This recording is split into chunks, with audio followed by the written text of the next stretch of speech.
In this video, we will be discussing how to use a staff member's core responsibilities to guide and inform competency scoring. When you're scoring your staff members on competencies, it's important to ground your ratings in how staff are performing against their core responsibilities.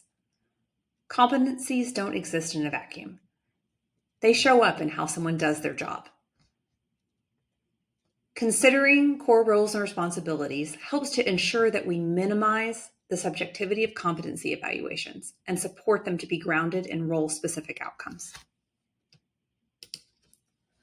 To make this easier, we've created documentation of core responsibilities for every non-instructional and leadership role.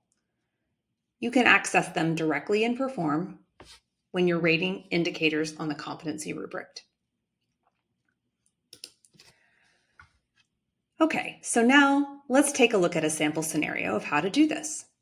Here we have Jamal, who is in his second year as an operations associate. Here is the core roles and responsibilities document for his role. At a high level, his responsibilities are front desk and vendor management, attendance and student records, enrollment and family communication, and general operations support. As we consider how he carries out these responsibilities, we'll think about how that evidence connects back to the rubric indicators. To help us do that, let's gain a bit more context on Jamal's performance. At the front desk, he greets visitors warmly, keeping the space organized, and he shares information clearly. He records attendance every morning without needing reminders, and he even follows up when teacher submissions are missing or late. He tracks enrollment closely and communicates promptly with families.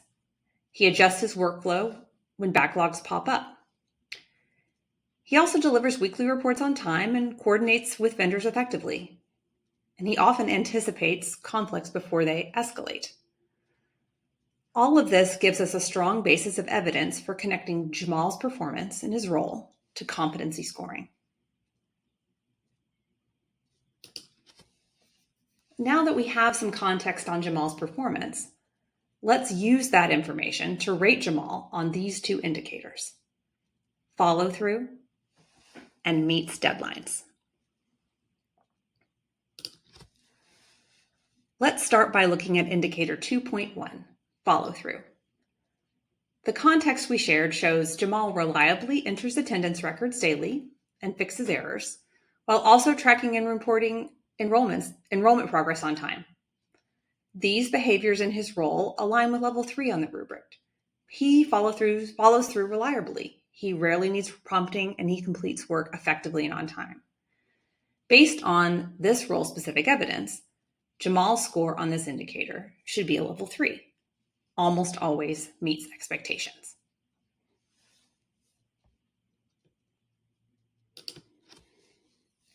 Now let's look at indicator 2.2, meets deadlines.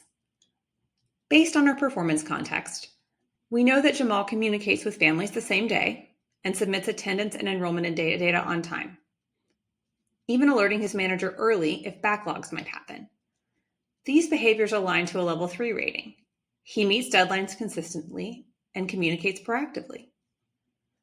Now, you might be wondering, but why not a level 4? While Jamal consistently meets deadlines and anticipates challenges, he does not yet meet or beat deadlines across his responsibilities, consistently anticipating challenges or finishing work ahead of schedule. Jamal is showing early signs of this, but he's not yet doing it across the board. Therefore, level 3 is the best fit rating for Jamal's current performance.